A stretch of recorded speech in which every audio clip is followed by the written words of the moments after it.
Hello students, welcome back. Today in this video we will discuss about the outbreak of February Revolution. In our previous video we discussed about the layout of capital city Petrograd. We saw the condition of the people. हमने देखा कैसे 22 फरवरी को डिमॉन्स्ट्रेटर्स आते हैं, women भी strike करती हैं. हमने जूलियन एंड गॉर्गेरियन कैलेंडर के बारे में भी पढ़ा और हमने देखा कि कैसे डिमॉन्स्ट्रेटर्स को एक्टिव देख करके राजा कर्फ्यू इम्पोज करता है. कर्फ्यू की कंडीशन में डिमॉन्स्ट्रेटर्स डिस्पर्स हो जाते हैं. वो फिर 25 एंड 26 को आते हैं. जो कैवलरी है वो उन पर शार्प आई रखे रहती है. ना डिमॉन्स्ट्रेटर्स कुछ करते हैं ऐसा, ना ही कैवलरी कुछ ऐसा एक्शन लेती है जिसको कि हम कह सकें कि रिवॉल्यूशन हैज बीन स्टार्टेड. बिल्कुल शांत सी स्थिति बनी हुई थी. फिर आखिर ऐसा क्या हुआ कि फरवरी रिवॉल्यूशन हुआ, आउटबर्स्ट हुआ. ऐसी कौन सी घटना थी? On 25th February 1917, government tsar suspended the Duma. ये इंपॉर्टेंट चीज भी हमने पिछले वीडियो में डिस्कस की है कि tsar was willing to suspend the Duma and which was not liked by the parliamentarians. राजा अपनी इच्छा जता रहा था कि ड्यूमा को सस्पेंड कर दिया जाए, क्योंकि फर्स्ट ड्यूमा के बारे में हम पढ़े हैं. राजा ने उसको विद इन 75 डेज सस्पेंड कर दिया था. सेकेंड ड्यूमा पर एलिगेशन लगा दिया था कि ये कॉन्स्पिरेसी कर रही है. अब ये जो थर्ड ड्यूमा बनी थी, it was comprised of the conservative politicians, those who were the supporters of jar. और अब इधर जब से फर्स्ट वर्ल्ड वॉर स्टार्ट हुआ था और राजा जो इनसे किसी भी तरीके की एडवाइस नहीं ले रहा था, वो रास्पुतिन के इन्फ्लुएंस में काम कर रहा था, तो इस ड्यूमा में भी रिसेंटमेंट आ गई थी, असंतोष आ गया था. इन पॉलिटिशियंस के मन में भी जार को लेकर के रिसेंटमेंट थी, असंतोष की भावना थी. तो कहने का मतलब कि यहाँ भी ड्यूमा राजा के खिलाफ हो गई. अब जब राजा को ये लगा कि जब ड्यूमा उसके खिलाफ है और राजा ने ही कंसेंट दिया है ड्यूमा को कंस्ट्रक्ट करने का, तो क्यों ना उसे वो डिसॉल्व कर दे. तो अभी पिछले वीडियो में हमने पढ़ा था कि राजा ऐसा सोच रहा था, अब राजा ने ऐसा कर दिया. It was in action. His desire was executed. 25 फरवरी 1917 को जार ने ड्यूमा को सस्पेंड कर दिया. Politicians criticised this. अभी तक तो उनसे सलाह नहीं लिया जा रहा था तो वो विरोध कर रहे थे, अपनी अनविलिंगनेस दिखा रहे थे. अब तो उन्हें डिसॉल्व कर दिया गया, तो इसका विरोध किया उन्होंने, उसको क्रिटिसाइज किया, उसकी आलोचना की कि ये तो ऑटोक्रेटिक रूल है. राजा अपनी मर्जी से ड्यूमा को डिसॉल्व कर दिया, हम इलेक्टेड बॉडी थे. ये पॉलिटिशियंस का व्यू था. Demonstrators return on the street on 26. और डिमॉन्स्ट्रेटर्स जो हैं वो 26 को फिर स्ट्रीट्स पर आते हैं. और इस बार जब वो आए हैं तो इस बार वो बहुत ही पावरफुल कंडीशन में आए हैं. 22 को भी वो इकट्ठा हुए थे. राजा ने कर्फ्यू लगाया, मजबूर होकर के उन्हें डिस्पर्स करना पड़ा. क्राउड डिस्पर्स हो गई. कैवलरी को भी ऑर्डर प्लेस कर दिया, पुलिस को भी ड्यूटी पर लगा दिया कि अगर ये कुछ भी ऐसी हरकत करते हैं तो वो एक्शन लें. लेकिन ऐसा कुछ हुआ नहीं. लेकिन जब 26 को डिमॉन्स्ट्रेटर्स आए तो अब उनके पास एक लीडरशिप थी. और कौन था उनका लीडर? ये politicians, conservative politicians, those who were the member of Duma. वो भी राजा के विरोध में आ गए और उन्होंने डिमॉन्स्ट्रेटर्स का साथ देना शुरू कर दिया. तो इस तरह से उनकी कंडीशन, जो उनकी पोजीशन थी, वो पावरफुल हो गई. ऑन 27 पुलिस हेडक्वार्टर्स वर रेंसेक्ड. 27 को पुलिस हेडक्वार्टर पे इन्होंने अटैक कर दिया, उसको रेंसेक कर दिया, डिस्ट्रॉय कर दिया. जो कुछ हथियार उनको मिले उसको उन्होंने लूट लिया. And they started protesting. और उन्होंने प्रोटेस्ट करना, विरोध करना शुरू कर दिया. प्रोटेस्ट किस लिए कर रहे थे वो? क्या उनकी डिमांड थी? उनकी डिमांड थी ब्रेड की. स्कार्सिटी ऑफ फूड था रशिया में. तो उनका एक ही कहना था राजा से कि आप हमारे लिए 2 स्क्वायर मील अरेंज करो, वेजेस अच्छे दो हमें, जिससे कि हम अपनी नीड को फुलफिल कर सकें. बेटर आवर्स होने चाहिए काम करने के. ये 15 घंटे 18 घंटे ये सही नहीं है। And above all they wanted democracy. और सबसे पहले उन्होंने सबसे महत्वपूर्ण बात जो उन्होंने कही वो ये कहा कि हमें डेमोक्रेसी चाहिए, हमें तुम्हारा ऑटोक्रेसी नहीं चाहिए, तुम्हारा ये डिक्टेटरशिप वाली जो तुम्हारी एडमिनिस्ट्रेशन है, जो तुम्हारी पॉलिसीज हैं, वो हमें बिल्कुल भी नहीं चाहिए। तो ये उनकी डिमांड्स थी।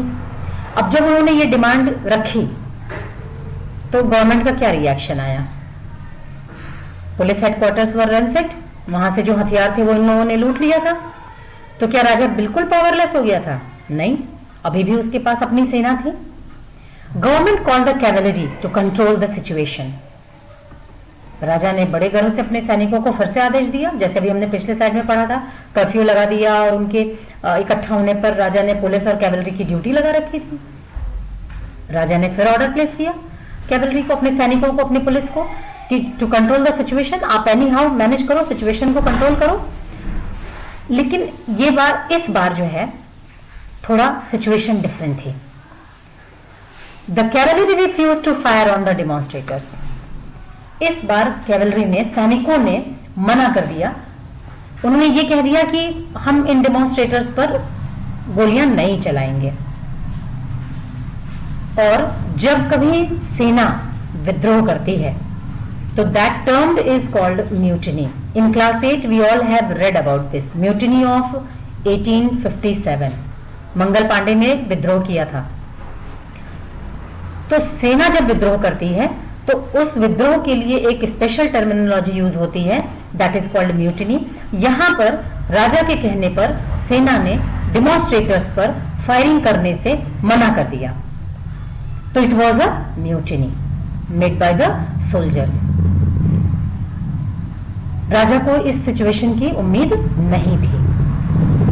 राजा को बिल्कुल भी अंदाजा नहीं था कि ऐसा भी कुछ हो सकता है। और अब ये म्यूटिनी के बाद ये सोल्जर्स किधर आ गए? स्ट्राइकिंग वर्कर्स के साथ आ गए। डेमोन्स्ट्रेटर्स स्ट्राइकिंग वर्कर्स ही तो थे, पॉलिटिशियंस थे उसमें जो ड्यूमा के मेंबर्स थे, फैक्ट्री वर्कर्स थे। अब सोल्जर्स भी उनके साथ मिल गए। सोल्जर्स एंड स्ट्राइकिंग वर्कर्स, इन सब ने मिलकर के क्या बनाया? सोवियत। इंग्लिश में हम उसे नॉर्मली काउंसिल कह सकते हैं, रशियन लैंग्वेज में सोवियत का मतलब होता है यूनियन और organization of people, which was called Petrograd Soviet. क्योंकि ये सारी घटना पेट्रोग्रेड में हुई थी तो इस सोवियत का नाम रख दिया गया पेट्रोग्रेड सोवियत। अब हम आगे देखते हैं कि ये जो पेट्रोग्रेड सोवियत बनी है, ये जो काउंसिल बनी है, ठीक है, ये आगे करती क्या है।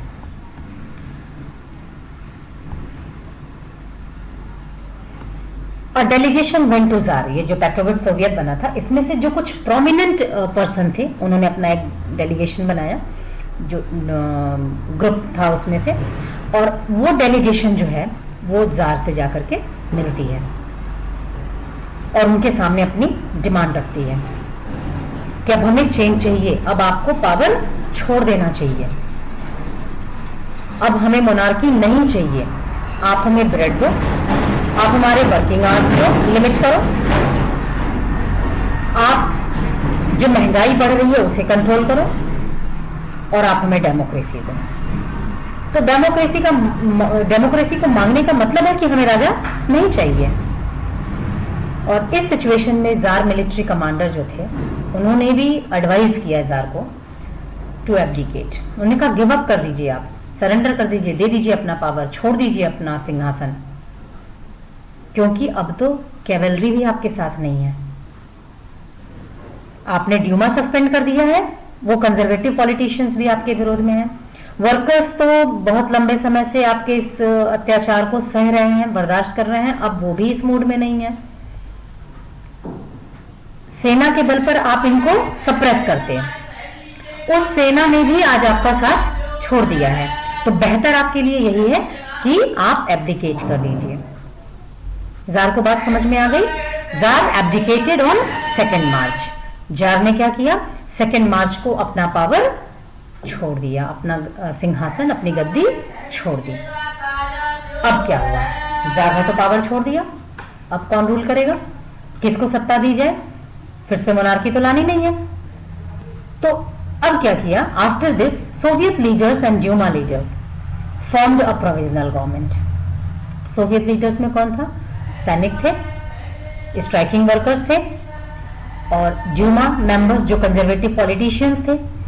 इन सब ने मिलकर क्या किया? एक प्रोविजनल गवर्नमेंट बनाया। मतलब अब जो ये गवर्नमेंट बनी तो इनको सैनिकों का साथ मिला, कैवलरी ने इनको सपोर्ट किया, पॉलिटिशियंस थे ही और वर्किंग क्लास जो था हमारा, वर्कर्स जो थे वो थे ही। तो अब इन तीनों ने मिलकर के एक प्रोविजनल गवर्नमेंट फॉर्म किया और constituent assembly on the basis of universal adult suffrage. और ये तय हुआ कि कॉन्स्टिट्यूएंट असेंबली बनाई जाए जो कि यूनिवर्सल एडल्ट सफरेज के आधार पर, इसका मतलब होता है right to vote to everyone, there should be no discrimination, men and women, rich or poor, property, non-property, everyone should get the right to vote। इस आइडियोलॉजी के साथ एक कॉन्स्टिट्यूएंट असेंबली जो है वो बनाई गई कि सभी को वोट का अधिकार होना चाहिए। Finally February revolution brought down the monarchy and this is the crux of this revolution. What? Monarchy abolished।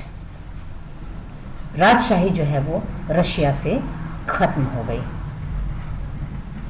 ये हमारा मेन, हम क्रक्स कह सकते हैं इसको, मेन आउटपुट क्या हुआ ये था कि February revolution brought down the monarchy. अब इस वीडियो में हमने इतनी सारी चीजें पढ़ी और समझी। फेब्रुअरी रिवॉल्यूशन ऑफ 1917 ने क्या दिया रशिया को? एक प्रोविजनल गवर्नमेंट दिया और मोनार्की को एबॉलिश कर दिया।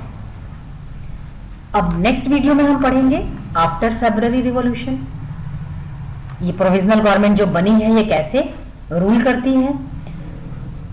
फरवरी से लेकर अक्टूबर, क्योंकि अभी हमें एक और रिवॉल्यूशन पढ़ना है, अक्टूबर रिवॉल्यूशन, ऐसी क्या सिचुएशंस आती हैं, ऐसे क्या कंडीशंस इमर्ज होते हैं जिसकी वजह से एक और रिवॉल्यूशन की कंडीशन डेवलप होती है रशिया में। क्योंकि अब तो राजा तो चला गया, अब क्यों रिवॉल्यूशन आया? तो हम इन सारी चीजों को अपने नेक्स्ट वीडियो में कवर करेंगे। आज के लिए बस इतना ही। Thanks to everyone.